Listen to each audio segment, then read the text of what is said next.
Hello, Drake Hawkins, Musically Optimistic here, and today, instead of providing an actual review or talking about any sort of music in any way, I'm going to be talking about my new additions to my CD collection, plus updates on basically what I've been doing and why I haven't made a new video, and just going to be announcing 2 new things. So let's start with the announcements to get those out of the way first. And I guess the update, because that will lead into the first announcement. So the reason I haven't uploaded a new video since the Peaches video is just because after I make a video that does much better than the rest of my videos, I'm very hesitant to upload pretty much anything after that, because I'm afraid that people are gonna hate it, or whoever subscribes from that video is just gonna be like, oh, this isn't what I came for, I'm out of here, which obviously is fine. You have the freedom to do that, which is a beautiful thing. Freedom is. However, it's just a little deflating to my ego to put out something that a lot of people enjoy and then immediately get the next video just completely shadow out, which has happened a few times. So I'm a little hesitant to put out anything. However, my announcement is that I finally finished the script for a big video project that I had been working on for a while up until that video, which I finished the script like a few days after recording and editing and putting that video out. So the next time I upload a video on this channel, it will be that video project, which I don't want to say too much about it, but it's going to be a big thing. It's hopefully going to be well made. And then the next announcement is basically, I spend a lot of my time playing video games, and I stream on Twitch sometimes, and so I decided I want a place to put that video content, so I'm going to be starting my own gaming channel, Gamingly Pessimistic. Gonna link it down in the description. I should have the first video up there pretty soon. And so yeah, I spend a lot of time playing games. Why not make content out of it? And so let's get into the meat. And so let's get into the meat of the video. And so let's get into the meat of the video, which is the new additions to my CD collection.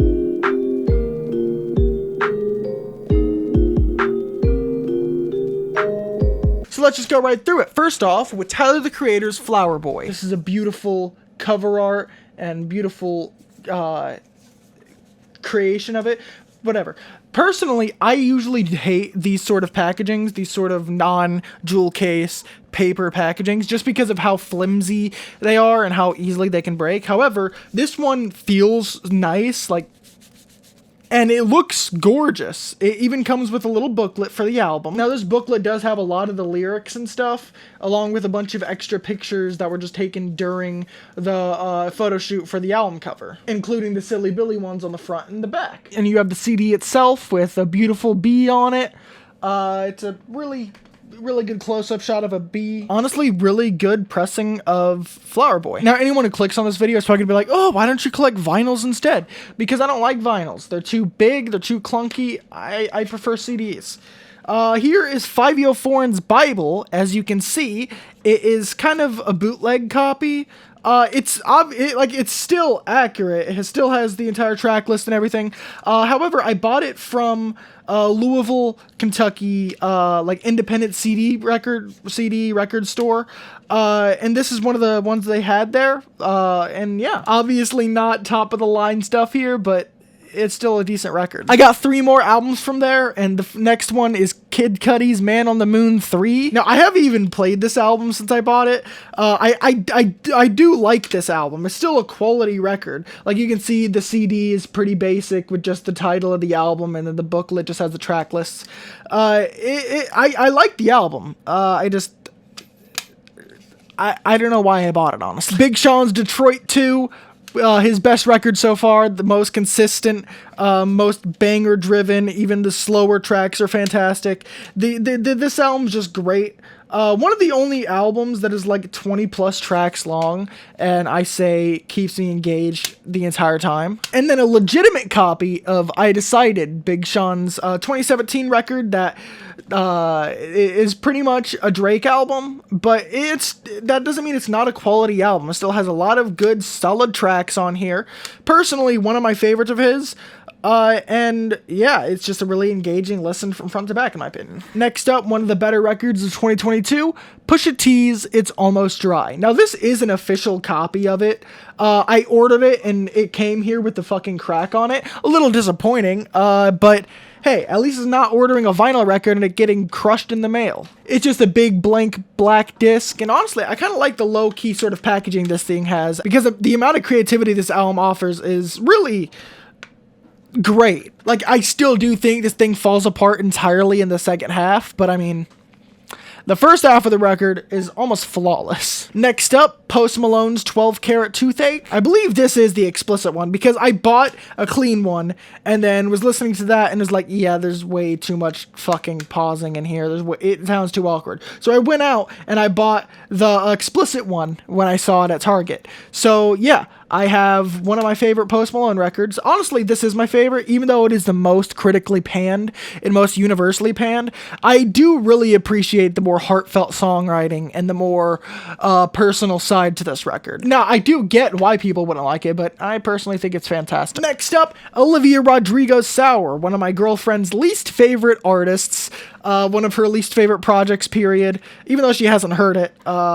But yeah, the packaging is really nice. It's really high quality shit here. I really do like this record. Aside from like Brutal and Good For You, which are the big singles from it, the big more pop punk ragers, I think this album is flawless. Yeah, Good For You is still a really good song, but I mean, it really doesn't live up to the more heartfelt piano balladry that this album has to offer. Next up, Death Grips with Bottomless Pit. My favorite Death Grips album out of like the 3 that I've listened to. Just really catchy songwriting from them, really hard-hitting production, and just a really wild album all over. It's pretty awesome. There's not a whole lot to say about it. If you don't like Death Grips, you're not gonna like this. If you like Death Grips, you're gonna like this. Next up, another one of the best records of 2022, Melt My Eyes, See Your Future by Denzel Curry. This album comes with a little cardboard thing that goes on the side of it. I thought about throwing it away, but no.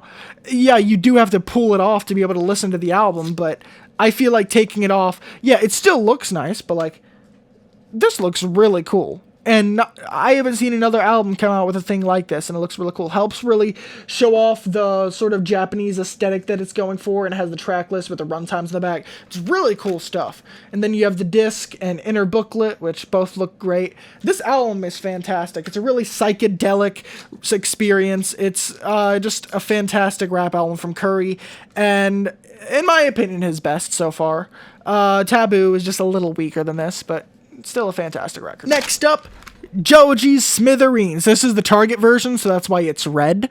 I thought about getting it from Walmart too, so I would have both of them, but I mean, it's just an okay album. I don't really feel like spending $30 on it. Especially when this album is pretty much 5 full tracks and then a few demos and whatever. It's a nice enough, like the first half of the album is pretty damn good, but after you get to the last 4 tracks, it's just okay. I personally don't hate it like some people do. I think it's an okay record from front to back, but it's like, if again, falls apart in the second half. Drake's Honestly Nevermind. This album is horrible. One of the worst albums of 2022. And just like with the MGK album, I bought it mostly as a joke. But honestly, look at that cover. It's holographic. It's fantastic. It looks amazing. And then you have this dramatic ass back cover. You have this nice disc, which is also holographic. You have a booklet, which I haven't looked at. This album sucks. One of the worst. Next up, my most recent addition to my collection, Paramore's This Is Why. Paramore's 2023 record consists of like 10 tracks, I believe, and they are pretty much all either fun or really nice balladry. This is the Target exclusive. That is why on the front cover, it's not the standard cover, but them all hugging. It's a pretty nice dance punk album. Really catchy songwriting. That's pretty much all it's going for. Probably my favorite recent addition is JPEG Mafia's LP, his fantastic 2022 record. It came out in 2021. This is a great album. Has both the actual album and the instrumentals on there. 2 discs. The inside cover is pretty cool. It's just the LP with balloons and then Peggy holding some liquor. The discs look about the same. They each have the JP on them with different colors. This is the instrumental disc. Let me get out the actual album. As you can see, they're pretty much the same, just different color schemes. And yeah, this is a really simple pressing, but it's a really fantastic one. Although struggling to close it right there just shows why I do not really like non-jewel cases. And then the last album is Nirvana's Honestly Nevermind, the 30th anniversary edition, which has the full album remastered, all 12 tracks, plus the hidden track at the end of Something in the Way, plus a live album, which consists of 16 tracks, Negative Creep live in Tokyo, Japan, Ben a Sun live in Tokyo, Japan, On a Plane live in Tokyo. Yeah, I'm not gonna sit here and name all the tracks, but yeah, 2 discs. Bro, can't even see what the hell you're showing.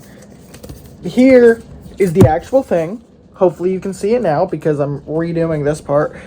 Picture of the band, picture of Cobain, picture of the band. That's simple. The cover, iconic. I also like the little extra stuff that they added, but I do wish it was just the regular cover. Obviously, it's a fantastic album. I don't have to give my opinion on it. What more can I say about it that hasn't already been said? But yeah, those are my newest additions to my CD collection, so let me shove them back in there. And so yeah, that's pretty much all I have to say for this video. The next one that will be uploaded on this channel is the big project. Hopefully it'll be interesting. Check out my new gaming channel in the description. And yeah, that's pretty much all I have to say. Bye.